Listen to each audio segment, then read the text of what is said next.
ਅਕਾਲੀ ਦਲ ਤੋਂ, ਕਿਉਂਕਿ ਇਲਜ਼ਾਮਾਂ ਦੀ ਝੜੀ ਅੱਜ ਅਕਾਲੀ ਦਲ ਦੇ ਉੱਤੇ ਹੈ। ਕਲੇਰ ਸਾਹਿਬ, ਸ਼ੁਰੂਆਤ ਤੁਹਾਡੇ ਤੋਂ। ਪਹਿਲਾ ਸਵਾਲ, ਐਸਡੀਐਮ ਨੇ ਆਰਡਰ ਦਿੱਤੇ, ਸੁਖਬੀਰ ਸਿੰਘ ਬਾਦਲ ਕਹਿ ਰਹੇ ਨੇ, ਕੈਬਨਿਟ ਮੰਤਰੀ ਕਹਿੰਦੇ ਨੇ ਹਾਸੋਹੀਣਾ ਗੱਲ ਲੱਗਦੀ ਹੈ ਇਹ ਕਿ ਐਸਡੀਐਮ ਨੇ ਆਰਡਰ ਦੇ ਦਿੱਤੇ ਔਰ ਸਰਕਾਰ ਨੂੰ ਉਸ ਸਮੇਂ ਪਤਾ ਨਹੀਂ ਸੀ। ਦੇਖੋ ਸਮਨ ਹੋਏ ਨੇ, ਉਸ ਤੋਂ ਬਾਅਦ ਇੱਕ ਵਾਰ ਫਿਰ ਤੋਂ ਤੁਸੀਂ ਨਿਸ਼ਾਨੇ ਦੇ ਉੱਤੇ। देखो मैं गौरव जी सब तो पहले गल शुरू करदा कि ਜਿਹੜੇ ਸਮਨ ਹੋਏ ਨੇ, ਸਮਨ ਹਲੇ ਸਰਦਾਰ ਸੁਖਬੀਰ ਸਿੰਘ ਬਾਦਲ ਸਾਹਿਬ ਨੂੰ ਤਾਂ ਮਿਲੇ ਨਹੀਂ, ਪਰ ਮੀਡੀਆ ਕੋਲੇ ਆ ਗਏ ਨੇ। ਇਹ ਕਿਉਂ ਹੋਇਆ ਸਾਰਾ ਕੁਝ? ਕਿਉਂਕਿ ਸਰਕਾਰ ਦਾ ਅਸੀਂ ਜਿਹੜੀ ਐਕਸਾਈਜ਼ ਦਾ ਘਪਲਾ ਹੈ ਉਹ ਐਕਸਪੋਜ਼ ਕੀਤਾ 500 ਕਰੋੜ ਦਾ, ਔਰ ਉਹਦੇ 'ਚ ਸਾਰੇ ਫਸਦੇ ਨੇ ਦਿੱਲੀ ਤੋਂ ਲੈ ਕੇ ਉਰੇ ਤੱਕ ਜਿਹੜੇ ਠੇਕੇਦਾਰ ਨੇ ਦਿੱਲੀ ਵਾਲੇ। ਸੋ ਉਹਦੇ ਕਰਕੇ ਆਇਆ। ਹੁਣ ਜਿਹੜੀ ਗੱਲ ਰਹੀ ਅੱਜ ਧਾਲੀਵਾਲ ਸਾਹਿਬ ਨੇ ਗੱਲ ਕਹੀ, ਦੇਖੋ ਐਸਡੀਐਮ ਨੇ ਜਿਹੜੇ ਹੁਕਮ ਨੇ ਇਹ ਸ਼੍ਰੋਮਣੀ ਅਕਾਲੀ ਦਲ ਨਹੀਂ ਕਹਿ ਰਿਹਾ, ਇਹ ਐਸਡੀਐਮ ਸਾਹਿਬ ਆਪ ਕਹਿ ਰਹੇ ਨੇ, ਉਹਨਾਂ ਦੇ ਬਿਆਨ ਰਿਕਾਰਡ ਹੋਏ ਨੇ। ਇਹ ਉਹਨਾਂ ਨੇ ਕਿਹਾ ਕਿਉਂਕਿ ਇੱਕ ਪ੍ਰੋਸੀਜਰ ਹੈ ਜਿੱਥੇ law and order the situation ਐਸੀ ਹੋ ਜਾਂਦੀ ਹੈ, ਜਦੋਂ ਐਂਡ ਦੇ ਵਿੱਚ ਕੋਈ ਫਾਇਰ ਆਰਮ ਯੂਜ਼ ਕਰਨਾ ਤਾਂ ਸਬ ਡਿਵੀਜ਼ਨਲ ਮੈਜਿਸਟ੍ਰੇਟ ਦੇ ਆਰਡਰ ਨਾਲ ਯੂਜ਼ ਹੁੰਦਾ ਹੈ। ਔਰ ਐਸਡੀਐਮ ਸਾਹਿਬ ਇਹ ਆਪਣੇ ਬਿਆਨਾਂ ਦੇ ਵਿੱਚ ਕਹਿ ਰਹੇ ਨੇ ਕਿ ਮੈਂ ਹੁਕਮ ਦਿੱਤੇ ਸੀ, law and order the situation ਨੂੰ ਦੇਖਦੇ ਹੋਏ ਦਿੱਤੇ ਸੀ। ਸੋ ਉਹਨਾਂ ਦੇ ਬਿਆਨ ਔਨ ਰਿਕਾਰਡ ਨੇ।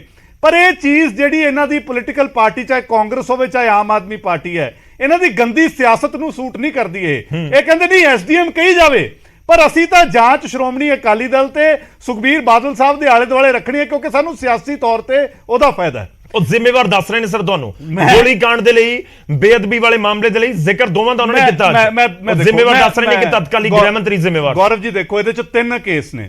ਇੱਕ ਹੈਗਾ ਬੇਅਦਬੀਆਂ ਦਾ, ਇੱਕ ਬਹਿਬਲ ਕਲਾਂ, ਇੱਕ ਕੋਟਕਪੂਰਾ। ਠੀਕ ਹੈ। ਬੇਅਦਬੀਆਂ ਦੇ ਕੇਸ ਦੇ ਵਿੱਚ ਹੁਣੀ ਥੋੜੇ ਦਿਨ ਪਹਿਲਾਂ ਮੁੱਖ ਮੰਤਰੀ ਸਾਹਿਬ ਨੇ ਫਾਈਨਲ ਰਿਪੋਰਟ ਦਿੱਤੀ ਹੈ। ਅਕਾਲੀ ਦਲ ਨੂੰ ਉਹ ਚ ਕਲੀਨ ਚਿੱਟ ਹੈ, ਕੋਈ ਨਾਂ ਨਹੀਂ, ਨਾ ਬਾਦਲ ਪਰਿਵਾਰ ਦਾ ਨਾ ਸ਼੍ਰੋਮਣੀ ਅਕਾਲੀ ਦਲ ਦਾ। ਬਹਿਬਲ ਕਲਾਂ ਦੀ ਚਾਰਜ ਸ਼ੀਟ ਫਾਈਲ ਹੋ ਚੁੱਕੀ ਹੈ, ਉਹ ਚ ਅਕਾਲੀ ਦਲ ਦਾ ਕੋਈ ਲੈਣਾ ਦੇਣਾ ਨਹੀਂ, ਨਾ ਨਾਮ ਹੈ। ਠੀਕ ਹੈ। ਹੁਣ ਰਹਿ ਗਈ ਕੱਲੀ ਕੋਟਕਪੂਰਾ ਫਾਇਰਿੰਗ ਦੀ, ਸਰਦਾਰ ਸੁਖਬੀਰ ਸਿੰਘ ਬਾਦਲ ਸਾਹਿਬ ਨੂੰ ਬੁਲਾਇਆ। ਹੁਣ ਕੋਟਕਪੂਰਾ ਫਾਇਰਿੰਗ ਦੀ ਸਾਰੀ ਜਿਹੜੀ ਇਨਸੀਡੈਂਟ ਉਹ ਵੀਡੀਓਗ੍ਰਾਫਡ ਹੈ। ਉੱਥੇ 2 ਇੰਜਰਡ ਨੇ ਔਰ ਐਸਡੀਐਮ ਸਾਹਿਬ ਕਹਿੰਦੇ ਮੇਰੇ ਹੁਕਮਾਂ ਤੇ ਗੋਲੀ ਚੱਲੀ ਹੈ। ਹੁਣ ਅੱਜ ਜੇ ਕੁਲਦੀਪ ਧਾਲੀਵਾਲ ਇਹ ਗੱਲ ਕਹਿੰਦੇ ਨੇ ਕਿ ਗੋਲੀ ਹੋਮ ਮਿਨਿਸਟਰ ਦੇ ਹੁਕਮ ਨਾਲ ਚੱਲਦੀ ਹੈ, ਤਾਂ ਫਿਰ ਆਮ ਆਦਮੀ ਪਾਰਟੀ ਅੱਜ ਸ਼ਾਮ ਨੂੰ ਹੀ ਭਗਵੰਤ ਮਾਨ ਸਾਹਿਬ ਤੇ ਪਰਚਾ ਦਰਜ ਕਰੇ 307 ਦਾ ਪਹਿਲਾਂ, ਕਿਉਂਕਿ ਕਾਲੀ ਦੇਵੀ ਦੇ ਮੰਦਿਰ ਪੁਲਿਸ ਨੇ ਫਾਇਰ ਕੀਤਾ ਸੀ, ਉੱਥੇ ਬਾਹਰ AK-47 ਯੂਜ਼ ਹੋਈ, ਇੱਕ ਬੰਦਾ ਇੰਜਰਡ ਹੈ, ਉਹ ਹਸਪਤਾਲ ਦੇ ਵਿੱਚ ਬਹੁਤ ਦੇਰ ਦਾਖਲ ਰਿਹਾ। ਸੋ ਕੁਲਦੀਪ ਧਾਲੀਵਾਲ ਸਾਹਿਬ ਨੂੰ ਗਵਾਹ ਬਣਾ ਕੇ, ਕਿਉਂਕਿ ਇਹਨਾਂ ਨੂੰ ਪ੍ਰੋਸੀਜਰ ਪਤਾ ਹੈ, ਇਹ ਕਹਿੰਦੇ ਮੈਨੂੰ ਸਾਰਾ ਕੁਝ ਪਤਾ ਬਤੌਰ ਮੰਤਰੀ ਗੋਲੀ ਕਿੱਦਾਂ ਚੱਲਦੀ ਹੈ। ਸੋ ਪਹਿਲਾਂ ਅੱਜ ਭਗਵੰਤ ਮਾਨ ਸਾਹਿਬ ਤੇ 307 ਦਾ ਪਰਚਾ ਦਰਜ ਕਰੋ, ਕੁਲਦੀਪ ਧਾਲੀਵਾਲ ਨੂੰ ਉਹ ਚ ਗਵਾਹ ਰੱਖੋ ਮੰਤਰੀ ਸਾਹਿਬ ਨੂੰ, ਉਹ ਤੋਂ ਬਾਅਦ ਅੱਗੇ ਚੱਲੋ। ਸੋ ਬੇਤੁਕੇ ਬਿਆਨ ਦਿੰਦੇ ਨੇ, ਇਹਨਾਂ ਦਾ ਕੰਮ ਹੈ ਇਨਸਾਫ ਦੇਣਾ। ਮੈਂ ਬਾਕੀ ਮਹਿਮਾਨਾਂ ਦਾ ਰੁਕਣਾ, ਮੈਂ ਗੌਰਵ ਜੀ ਇੱਕ ਚੀਜ਼ ਕਹਿਣਾ, ਇਹ ਨਾ ਗੋਲੀ ਕਾਂਡ ਦਾ ਇਨਸਾਫ ਕਰਨਾ ਚਾਹੁੰਦੇ ਨੇ, ਨਾ ਬੇਅਦਬੀਆਂ ਦਾ। ਇਹ ਮੁੱਦੇ ਨੂੰ ਜਿਉਂਦਾ ਰੱਖਣਾ ਚਾਹੁੰਦੇ ਨੇ, ਸਿਰਫ ਆਪਣੀ ਗੰਦੀ ਸੌੜੀ ਸਿਆਸਤ ਲਈ। ਠੀਕ ਹੈ। ਅਕਾਲੀ ਦਲ ਕਲੀਅਰ ਹੈ ਕਿ ਐਸਡੀਐਮ ਦੇ ਹੁਕਮਾਂ ਦੀ ਵਜ੍ਹਾ ਨਾਲ ਗੋਲੀ ਚੱਲੀ। ਦੇਖੋ ਜਿਹੜੀ ਸਿੱਖ ਸੰਗਤ ਆ ਉਹ ਜਾਣਨਾ ਚਾਹੁੰਦੀ ਹੈ ਕਿ ਕੋਟਕਪੂਰਾ 'ਚ ਗੋਲੀ ਚੱਲੀ ਕਿਉਂ। ਅਕਾਲੀ ਦਲ ਇਹਦਾ ਸਟੈਂਡ ਕਲੀਅਰ ਹੈ, ਅਕਾਲੀ ਦਲ ਦਾ, ਕਿ ਐਸਡੀਐਮ ਦੇ ਆਦੇਸ਼ ਦੇ ਉੱਤੇ ਗੋਲੀ ਚੱਲੀ। ਕਲੀਅਰ ਹੈ ਜੀ ਕਲੀਅਰ ਸਾਹਿਬ?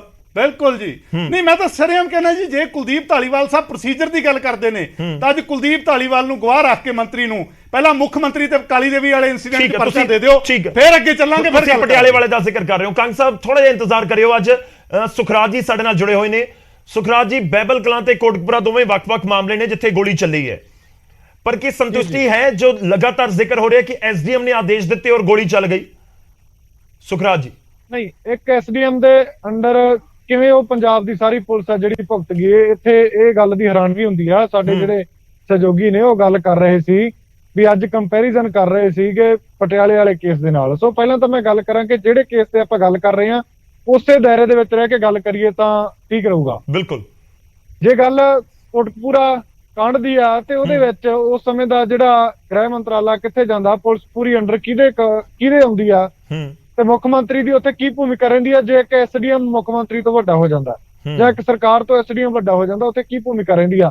ਤੇ ਜੇ ਵਾਕਈ ਐਸਡੀਐਮ ਨੇ ਸਾਰਾ ਕੁਝ ਕੀਤਾ ਤੇ ਫਿਰ ਤੁਹਾਡੀ ਸਰਕਾਰ ਉਸ ਸਮੇਂ 1.5 ਸਾਲ ਦਾ ਪੀਰੀਅਡ ਟਪਾ ਕੇ ਜਾਂਦੀ ਆ, ਤਕਰੀਬਨ ਮਹੀਨਾ 1.5 ਮਹੀਨਾ। ਜੇ ਤੁਸੀਂ ਹੁਣ ਹਵਾਲਾ ਦੇਣਾ, ਉਸ ਤੋਂ ਬਾਅਦ ਸਾਡੇ ਕੋਲੇ ਤਾਂ ਕਾਰਵਾਈ ਰਹੀ ਨਹੀਂ ਜੀ, ਸੀਬੀਆਈ ਕੋਲੇ ਚੱਲ ਗਈ ਆ। ਜਿਹੜਾ ਮਹੀਨਾ ਸਵਾ ਮਹੀਨਾ ਤੁਹਾਡੇ ਕੋਲੇ ਕਾਰਵਾਈ ਨਵੰਬਰ ਮਹੀਨੇ ਤੱਕ ਰਹੀ ਆ, ਅਕਤੂਬਰ ਤੋਂ ਲੈ ਕੇ 11 ਨਵੰਬਰ ਤੱਕ ਤੁਹਾਡੇ ਕੋਲੇ ਰਹੀ ਆ, ਤੁਸੀਂ ਉਹਦੇ ਵਿੱਚ ਕੀ ਕਰਤਾ? ਕੀ ਐਸਡੀਐਮ ਤਲਬ ਕੀਤਾ?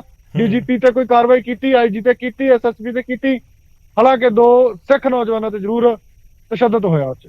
ਠੀਕ ਹੈ, ਚਲੋ ਮੈਂ ਜਵਾਬ ਲੈ ਲਵਾਂ ਇੱਕ ਛੋਟਾ ਜਿਹਾ। ਕਲੇਰ ਸਾਹਿਬ ਤੁਹਾਡਾ ਰਿਐਕਸ਼ਨ, ਕਿਉਂਕਿ ਐਸਡੀਐਮ ਉੱਥੇ ਤਾਂ ਐਸਐਸਪੀ ਪਹੁੰਚੇ ਹੋਏ ਸੀ, ਹੋਰ ਵੱਡੇ ਵੱਡੇ ਆਗੂ ਪਹੁੰਚੇ ਹੋਏ ਸੀ, ਇਨਫੈਕਟ ਪੁਲਿਸ ਆਫੀਸਰਸ ਪਹੁੰਚੇ ਹੋਏ ਸੀ, ਤਾਂ ਇੱਕ ਐਸਡੀਐਮ ਦੇ ਉੱਤੇ ਪੂਰੀ ਰਡਾਰ ਜਾਂ ਪੂਰਾ ਜੇ ਕਹੀਏ ਕਿ ਕਸੂਰਵਾਰ ਦੱਸ ਦਿੱਤਾ ਜਾਵੇ ਉਸ ਦੇ ਉੱਤੇ ਇਤਰਾਜ਼ ਹੈ? ਨਹੀਂ, ਮੈਂ ਫੇਰ ਸਪਸ਼ਟ ਤੌਰ ਤੇ ਕਹਿ ਦਿੰਦਾ ਜੀ ਕਿ ਉਹ ਫੇਰ ਕਨਫਿਊਜ਼ ਕਰ ਰਹੇ ਨੇ ਬਹਿਬਲ ਕਲਾਂ ਤੇ ਕੋਟਕਪੂਰਾ ਨੂੰ। ਕੋਟਕਪੂਰਾ ਦੇ ਵਿੱਚ 2 ਇੰਜਰਡ ਨੇ। ਕੋਟਕਪੂਰਾ ਦੀ ਗੱਲ ਮੈਂ ਕੋਟਕਪੂਰਾ ਦਾ ਹੀ ਜ਼ਿਕਰ ਮੈਂ ਕਰ ਇੱਕ ਗੱਲ ਕਹਿ ਦਿੰਦਾ ਜੀ, ਮੈਂ ਸੁਖਰਾਜ ਜੀ ਨੂੰ ਦੱਸ ਦਿੰਦਾ ਕਿ ਉਸ ਸਮੇਂ ਦਾ ਡੀਜੀਪੀ ਤੁਰੰਤ ਪ੍ਰਭਾਵ ਦੇ ਨਾਲ ਹਟਾ ਦਿੱਤਾ ਗਿਆ ਸੀ, ਨਵੇਂ ਡੀਜੀਪੀ ਸਾਹਿਬ ਲਿਆਂਦੇ ਸੀ ਔਰ 10 ਬੰਦੇ ਸੋਹਤਾ ਸਾਹਿਬ ਦੀ ਸਿੱਟ ਨੇ ਨੋਮੀਨੇਟ ਕੀਤੇ ਸੀ।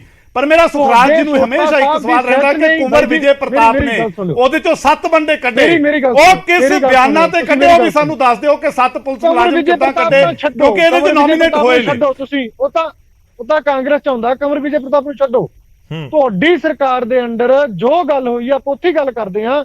1 ਮਹੀਨੇ ਦੇ ਕੰਮ ਦੀ ਗੱਲ ਕਰਦੇ ਆ। ਮੈਂ ਉਸੇ 1 ਮਹੀਨੇ ਦੀ ਗੱਲ ਕਰ ਰਿਹਾ ਸੁਖਰਾਜ ਜੀ। ਮੈਂ ਤਾਂ ਕਹਿ ਰਿਹਾ ਕਿ ਡੀਜੀਪੀ ਬਦਲਤਾ, ਇਨਕੁਆਇਰੀਆਂ ਹੋ ਗਈਆਂ, ਪਰਚੇ ਦਰਜ ਹੋ ਗਏ, ਪਰ ਮੇਰਾ ਤਾਂ ਸਵਾਲ ਇਹ ਹੈ ਕਿ ਸਾਡੇ ਕੋਲ ਤਾਂ ਇਨਕੁਆਇਰੀ ਲੈ ਲਈ, ਉਹ ਤੋਂ ਬਾਅਦ ਕੁੰਵਰ ਵਿਜੇ ਪ੍ਰਤਾਪ ਵਰਗੇ ਬੰਦੇ ਜਿਹੜੇ ਅੱਜ ਕਹਿੰਦੇ ਨੇ ਕਿ ਸੁਖਬੀਰ ਬਾਦਲ ਸਾਹਿਬ ਨੂੰ ਅਰੈਸਟ ਕਰ ਲਓ, ਉਹਨਾਂ ਨੇ 5 ਸਾਲਾਂ ਚ ਕੀ ਕੀਤਾ? ਹਾਈ ਕੋਰਟ ਨੇ ਟਿੱਪਣੀ ਕੀਤੀ ਕੁੰਵਰ ਵਿਜੇ ਪ੍ਰਤਾਪ ਤੇ ਕਿ ਸਿਆਸੀ ਜਾਂਚ ਕਰ ਰਿਹਾ, ਸਿਆਸੀ ਘੋੜਾ ਹੈ ਔਰ ਇੱਕ ਫਿਲਮ ਤਿਆਰ ਕਰ ਰਿਹਾ ਸਿੰਘ ਬਲਿੰਗ ਵਰਗੀ, ਔਰ ਅੱਜ ਉਹੀ ਕੰਮ ਕੁਲਦੀਪ ਧਾਲੀਵਾਲ ਸਾਹਿਬ ਕਰ ਰਹੇ ਨੇ। ਦੇਖੋ, ਕਾਨੂੰਨ ਤੋਂ ਉੱਪਰ ਨਾ ਕੁਲਦੀਪ ਧਾਲੀਵਾਲ ਹੈ, ਕਰਕੇ ਲੋਕਾਂ ਨੂੰ ਸਮਝ ਆ। ਸੁਖਰਾਜ ਜੀ, ਅੱਜ ਮੈਨੂੰ ਕਲੇਰ ਸਾਹਿਬ ਔਰ ਸੁਖਰਾਜ ਜੀ ਥੋੜਾ ਜਿਹਾ ਹੋਲਡ ਕਰਿਓ, ਮੈਂ ਤੁਹਾਡੇ ਕੋਲ ਵਾਪਸ ਆਉਣਾ। ਬੜਾ ਸੈਂਸਿਟਿਵ ਇਸ਼ੂ ਹੈਗਾ, ਇਸ ਕਰਕੇ ਮੇਰੀ ਗੁਜ਼ਾਰਿਸ਼ ਹੈ ਕਿ ਆਪਾਂ ਇਸ ਤਰੀਕੇ ਨਾਲ ਗੱਲ ਕਰੀਏ ਕਿ ਲੋਕਾਂ ਨੂੰ ਸਮਝ ਆਵੇ ਔਰ ਉਹਨਾਂ ਨੂੰ ਪਤਾ ਲੱਗੇ ਕਿ ਆਖਿਰ ਕਿਸ ਪੁਆਇੰਟ ਦੇ ਉੱਤੇ ਇਤਰਾਜ਼ ਹੈ ਔਰ ਕਿਹੜਾ ਪੁਆਇੰਟ ਕਿੱਥੇ ਇਸ ਸਮੇਂ ਸਟੈਂਡ ਕਰ ਰਿਹਾ ਹੈ। ਮਾਲਵਿੰਦਰ ਕੰਗ ਜੀ, ਮੈਂ ਸੁਖਰਾਜ ਜੀ ਆਣਾ ਤੁਹਾਡੇ ਕੋਲ ਕਲੀਅਰ ਕਰਦਾ। ਚਲੋ ਜੀ, ਚਲੋ ਲੈ ਲਓ ਤੁਸੀਂ 10 ਸੈਕਿੰਡ ਲੈ ਲਓ ਇੱਕ ਵਾਰ ਸੁਖਰਾਜ ਜੀ। ਹਾਂਜੀ, ਉਹਦੇ ਚ ਮੈਂ ਕਰਦਾ ਵੀ ਮੇਰੇ ਸਹਿਯੋਗੀ ਨੂੰ ਇੰਨਾ ਹੀ ਸਵਾਲ ਸੀ ਵੀ 1 ਮਹੀਨੇ ਦੇ ਕਾਰਜਕਾਲ ਦੇ ਵਿੱਚ ਤੁਸੀਂ ਕਿੰਨੇ ਕੁ ਵੱਡੇ ਕੰਮ ਕਰਤੇ ਜਾਂ ਪੰਜਾਬ ਦੇ ਲੋਕਾਂ ਨੂੰ ਸੰਤੁਸ਼ਟ ਕਰ ਦਿੱਤਾ ਉਸ ਕਾਰਵਾਈ ਦੇ ਵਿੱਚੋਂ ਜਿਹੜੀ ਪੰਜਾਬ ਦੇ ਵਿੱਚ ਐਡਾ ਵੱਡਾ ਦੁਕਾਨ ਵਾਪਰਿਆ ਸੀ। ਗੱਲ ਉਸ 1 ਮਹੀਨੇ ਦੀ ਕਰਦੇ ਕਿਉਂਕਿ ਉਸ ਤੋਂ ਬਾਅਦ ਤੁਸੀਂ ਸੀਬੀਆਈ ਦਾ ਹਵਾਲਾ ਦੇਣਾ। ਕਾਂਗਰਸ ਦੀ ਸਰਕਾਰ ਆ, ਆਪ ਦੀ ਸਰਕਾਰ ਆ, ਮੇਰੇ ਲਈ ਸਾਰੀਆਂ ਪੋਲੀਟੀਕਲ ਪਾਰਟੀਆਂ ਸਾਡੀਆਂ ਸਿੱਖ ਸੰਗਤਾਂ ਦੇ ਲਈ ਉਹ ਅੱਜ ਵੀ ਕਟਹਿਰੇ 'ਚ ਖੜੀਆਂ ਜਿਹੜੀਆਂ ਅੱਜ ਤੱਕ ਨਿਆਂ ਨਹੀਂ ਕਰ ਸਕੀਆਂ। ਇਹ ਡਿਲੇ ਹੋਣਾ ਵੀ ਕਿਤੇ ਨਾ ਕਿਤੇ ਰਾਜਨੀਤਿਕ ਲੋਕਾਂ ਦੀ ਮਨਸ਼ਾ ਦੇ ਨਾਲ ਹੀ ਹੋਇਆ। ਠੀਕ ਹੈ ਮਲਵਿੰਦਰ ਸਿੰਘ ਕੰਗ ਜੀ, ਬਹੁਤ ਸਾਰੇ ਇਲਜ਼ਾਮ ਤੁਸੀਂ ਲਗਾ ਰਹੇ ਹੋ, ਪਰ ਅਕਾਲੀ ਦਲ ਦਾ ਤਰਕ ਇਹ ਹੈ ਕਿ ਇੱਕ ਤਾਂ ਐਸਡੀਐਮ ਨੇ ਗੋਲੀ ਚਲਾਈ, ਰਿਟਨ ਆਰਡਰ ਨੇ, ਔਰ ਸੁਖਬੀਰ ਸਿੰਘ ਬਾਦਲ ਖੁਦ ਇਹ ਸਟੇਟਮੈਂਟ ਦੇ ਰਹੇ ਨੇ, ਉਸ ਸਮੇਂ ਦੇ ਗ੍ਰਹਿ ਮੰਤਰੀ। ਤੇ ਪੁਆਇੰਟ ਨੰਬਰ 2, ਤੁਸੀਂ ਸਿੱਧਾ ਜ਼ਿੰਮੇਵਾਰ ਦੱਸ ਰਹੇ ਹੋ ਬੇਅਦਬੀ ਦੇ ਲਈ, ਸਿੱਧਾ ਜ਼ਿੰਮੇਵਾਰ ਦੱਸ ਰਹੇ ਹੋ ਗੋਲੀ ਕਾਂਡ ਦੇ ਲਈ, ਤੇ ਅਕਾਲੀ ਦਲ ਕਹਿ ਰਿਹਾ ਕਿ ਜੇ ਵਾਕਈ ਇਸ ਤਰੀਕੇ ਨਾਲ ਹੈ ਤਾਂ ਫਿਰ ਪਟਿਆਲਾ ਵਾਲਾ ਇਨਸੀਡੈਂਟ ਸਭ ਦੇ ਸਾਹਮਣੇ ਹੈ, ਕਰੋ ਪਰਚਾ। ਗੌਰਵ ਜੀ, ਪਹਿਲੀ ਗੱਲ ਤੇ ਅਸੀਂ ਹਵਾ 'ਚ ਨਹੀਂ ਗੱਲ ਕਰ ਰਹੇ, ਜੋ ਇੱਕ ਪ੍ਰੈਕਟੀਕਲ ਸਥਿਤੀ ਇਹ ਸੀ ਕਿ ਜਦੋਂ ਅਕਤੂਬਰ 2015 ਚ ਕੋਟਕਪੂਰੇ ਗੋਲੀ ਚੱਲੀ, ਲੇਕਿਨ ਉਸ ਤੋਂ ਪਹਿਲਾਂ ਇੱਕ ਪੂਰੀ ਸੀਕੁਐਂਸ ਹੈ, ਇੱਕ ਸੀਰੀਜ਼ ਹੈ ਕਿ ਗੁਰੂ ਸਾਹਿਬ ਦੀ ਸਰੂਪ ਚੋਰੀ ਹੋਏ, ਬੇਅਦਬੀ ਹੋਈ, ਪੋਸਟਰ ਲੱਗੇ, ਫਿਰ ਧਰਨਾ ਲੱਗਿਆ, ਔਰ ਧਰਨਾ ਕਈ ਦਿਨਾਂ ਤੋਂ ਲਗਾਤਾਰ ਲੱਗ ਰਿਹਾ ਸੀ, ਔਰ ਧਰਨੇ ਦੀ ਮੋਨੀਟਰਿੰਗ ਜਿਹੜੀ ਆ ਸਿਰਫ ਕੋਟਕਪੂਰਾ ਜਾਂ ਫਰੀਦਕੋਟ ਦੀ ਪੁਲਿਸ ਨਹੀਂ ਕਰ ਰਹੀ ਸੀ। ਮੈਂ ਦੱਸਦਾ, ਉੱਥੇ IG Ludhiana range, Firozpur range, ਬਾਕੀ ਆਲੇ ਦੁਆਲੇ ਦੇ ਮੋਗਾ, ਮੁਕਤਸਰ, ਬਠਿੰਡਾ ਦੇ ਐਸਐਸਪੀ ਸਾਹਿਬਾਨ ਮੰਨ, ਯਾਨੀ ਕਿ ਇੱਕ ਪੂਰੀ ਸਟੇਟ ਲੈਵਲ ਦੀ ਟੀਮ ਜਿਹਨੂੰ ਇੱਕ ਡੀਜੀਪੀ ਦੀ ਨਿਗਰਾਨੀ 'ਚ ਕਰ ਰਹੇ ਸੀ। ਬਹੁਤ ਸੈਂਸਿਟਿਵ ਮਾਹੌਲ ਸੀ ਉਹ ਦਿਨਾਂ 'ਚ। ਔਰ ਜਿਹੜੀ ਗੱਲ ਮੇਨ ਹੈ, ਅਕਾਲੀ ਦਲ ਤੇ ਸਵਾਲ ਕਿਉਂ ਖੜੇ ਹੁੰਦੇ ਆ, ਕਿਉਂਕਿ ਸੁਖਬੀਰ ਸਿੰਘ ਬਾਦਲ ਸਾਹਿਬ ਉਦੋਂ ਡਿਪਟੀ ਸੀਐਮ ਹੋਣ ਦੇ ਨਾਲ ਨਾਲ ਸੂਬੇ ਦੇ ਹੋਮ ਮਿਨਿਸਟਰ ਵੀ ਸੀਗੇ, ਔਰ ਹੋਮ ਮਿਨਿਸਟਰ ਦੇ ਅੰਡਰ ਸਾਰੀ ਪੁਲਿਸ ਹੁੰਦੀ। ਇੱਕ ਗੱਲ, ਦੂਜੀ ਗੱਲ, ਉਹਨਾਂ ਦਿਨਾਂ 'ਚ ਡੇਰੇ ਵਾਲੇ ਨੂੰ ਜਿਹੜਾ ਮੁੱਖ ਦੋਸ਼ੀ, ਔਰ ਉਹਨਾਂ ਦਿਨਾਂ ਜਦੋਂ ਹਜੇ ਪਰਮਾਰ ਸਾਹਿਬ ਦੀ ਰਿਪੋਰਟ ਤੇ ਹੁਣ ਆਈ ਹੈ ਨਾ, ਉਦੋਂ ਵੀ ਸਿੱਧੀ ਜਿਹੜੇ ਦੋਸ਼ ਲੱਗ ਰਹੇ ਸੀ ਵੀ ਬੇਅਦਬੀ ਦੇ ਪਿੱਛੇ ਜਿਹੜੀ ਸਾਜ਼ਿਸ਼ ਹੈ ਉਹ ਡੇਰੇ ਦੇ ਪੈਰੋਕਾਰਾਂ ਨੇ ਰਚੀ ਆ, ਤੇ ਡੇਰੇ ਦੇ ਮੁਖੀਏ ਨੂੰ ਮਾਫੀ ਜਿਸ ਹਾਲਾਤਾਂ 'ਚ ਦਿੱਤੀ ਗਈ, ਜਿਹਨੂੰ ਲੈ ਕੇ ਐਸਜੀਪੀਸੀ ਵੱਲੋਂ ਲੱਖਾਂ ਰੁਪਏ ਦੇ ਇਸ਼ਤਿਹਾਰ ਲੱਗੇ, ਫਿਰ ਉਹ ਤੇ ਕਈ ਸਪਸ਼ਟੀਕਰਨ ਅਕਾਲੀ ਦਲ ਵੱਲੋਂ ਆਏ। ਸੋ ਸਾਰੀਆਂ ਤਮਾਮ ਜਿਹੜੀਆਂ ਸਥਿਤੀਆਂ ਬਣ ਗਈਆਂ ਸੀ, ਉਹ ਇਹ ਲੱਗਦੀਆਂ ਸੀ ਵੀ ਇਹ ਰਾਜਨੀਤਿਕ ਮੋਟਿਵ ਨਾਲ ਇਹ ਕਿਤੇ ਨਾ ਕਿਤੇ ਪੂਰੀ ਕਨਸੀਕੁਐਂਸੀ ਆ, ਉਹਦੇ ਚ ਮੇਨ ਕਲਪ੍ਰਿਟ ਜਿਹੜੇ ਆ ਉਹਨਾਂ ਨੂੰ ਬਚਾਇਆ ਜਾ ਰਿਹਾ, ਔਰ ਸਿਰਫ ਤੇ ਸਿਰਫ ਆਪਣੀ ਰਾਜਨੀਤਿਕ ਚਮਕਾਉਣ ਲਈ। ਇਸ ਕਰਕੇ ਲੇਕਿਨ ਅਲਟੀਮੇਟਲੀ ਫੈਸਲਾ ਮਾਨਯੋਗ ਅਦਾਲਤਾਂ ਨੇ ਕਰਨਾ ਹੈ। ਸਾਡਾ ਤੇ ਪਿਛਲਾ ਇਹ ਫਰਕ ਹੈ ਗੌਰਵ ਜੀ, ਮੈਂ ਖਤਮ ਕਰ ਰਿਹਾ, ਮੈਂ ਫਿਨਿਸ਼ ਕਰ ਰਿਹਾ। ਮਾਨ ਸਾਹਿਬ ਦੀ ਸਰਕਾਰ ਨੇ ਨਾ ਤੇ ਪ੍ਰੋਸੀਕਿਊਸ਼ਨ ਨੂੰ ਪ੍ਰਭਾਵਿਤ ਕਰਨਾ, ਜਿਹੜੇ ਕਿ ਕਾਂਗਰਸ ਤੇ ਆਰੋਪ ਲੱਗਦੇ ਰਹੇ ਆ, ਨਾ ਕਿਸੇ ਐਵੀਡੈਂਸ ਨੂੰ ਪ੍ਰਭਾਵਿਤ ਕਰਨਾ, ਨਾ ਇਨਵੈਸਟੀਗੇਸ਼ਨ ਨੂੰ, ਨਾ ਅਸੀਂ ਫੇਵਰ ਕਰਨਾ, ਨਾ ਬਚਾਉਣਾ, ਤੇ ਨਾ ਅਨਨੈਸੈਸਰੀ ਕਿਸੇ ਨੂੰ ਇਹਦੇ ਵਿੱਚ ਜਿਹਨੂੰ ਸਜ਼ਾ ਦੇਣੀ। ਅਸੀਂ ਤੇ ਫੇਅਰ ਬਿਲਕੁਲ ਵਿਦਆਊਟ ਪਾਰਸ਼ੀਅਲਟੀ ਇੱਕ ਇਨਕੁਆਇਰੀ ਕਰਵਾ ਕੇ ਮਾਨਯੋਗ ਅਦਾਲਤ 'ਚ ਰੱਖਣੀ ਆ ਔਰ ਅਦਾਲਤ ਨੇ ਫੈਸਲਾ ਲੈਣਾ। ਠੀਕ ਹੈ, ਤੁਸੀਂ ਕਰੇਗੀ ਕਾਨੂੰਨ।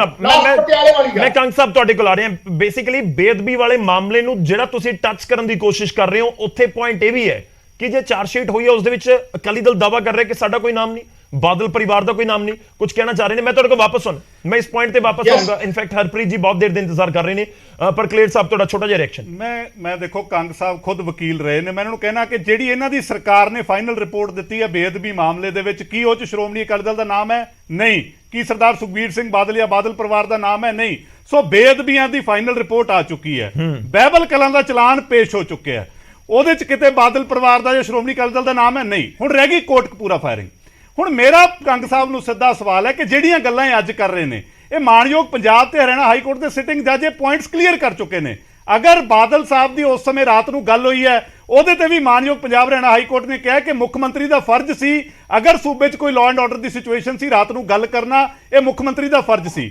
ਔਰ ਉਸ ਤੋਂ ਬਾਅਦ ਕੁੰਵਰ ਵਿਜੇ ਪ੍ਰਤਾਪ ਤੇ 30 ਸਖਤ ਟਿੱਪਣੀਆਂ, ਉਹਨਾਂ ਨੂੰ ਕਿਹਾ ਗਿਆ ਕਿ ਸਿਆਸੀ ਘੋੜਾ ਸੀ। ਅੱਜ ਤੱਕ ਸੁਪਰੀਮ ਕੋਰਟ ਨੇ ਉਹ ਸਟੇ ਨਹੀਂ ਕੀਤੀਆਂ ਔਰ ਇਹਨਾਂ ਨੇ ਟਿਕਟ ਦੇ ਕੇ ਐਮਐਲਏ ਬਣਾਇਆ। ਗੁਰੂ ਸਾਹਿਬ ਦੀ ਜਾਂਚ ਦੇ ਨਾਲ ਜਿਸ ਬੰਦੇ ਨੇ ਖਿਲਵਾੜ ਕੀਤਾ, ਕੀ ਉਹ ਬੇਅਦਬੀ ਨਹੀਂ? ਉਹਦੇ ਬਾਰੇ ਕੰਗ ਸਾਹਿਬ ਕੀ ਕਹਿਣਾ ਚਾਹੁੰਦੇ ਨੇ? ਕਿਉਂਕਿ ਸੁਪਰੀਮ ਕੋਰਟ ਨੇ ਸਟੇ ਨਹੀਂ ਕੀਤਾ। ਤੁਸੀਂ ਕੁੰਵਰ ਵਿਜੇ ਪ੍ਰਤਾਪ ਤੇ ਇਲਜ਼ਾਮ ਲਗਾ ਰਹੇ ਹੋ। ਮੇਰਾ ਕਹਿਣ ਦਾ ਗੌਰਵ ਜੀ ਮਕਸਦ ਇਹ ਹੈ ਕਿ ਇਹ ਲੋਕ ਸਿਰਫ ਸਿਆਸਤ ਕਰਨਾ ਚਾਹੁੰਦੇ ਨੇ। ਕਾਂਗਰਸ ਨੇ ਗੁਟਕਾ ਸਾਹਿਬ ਹੱਥ ਦੇ ਵਿੱਚ ਫੜ ਕੇ ਹੀ ਗੱਲਾਂ ਕੀਤੀਆਂ, ਬਾਅਦ ਦੇ ਵਿੱਚ 5 ਸਾਲਾਂ 'ਚ ਕੀ ਹੋਇਆ?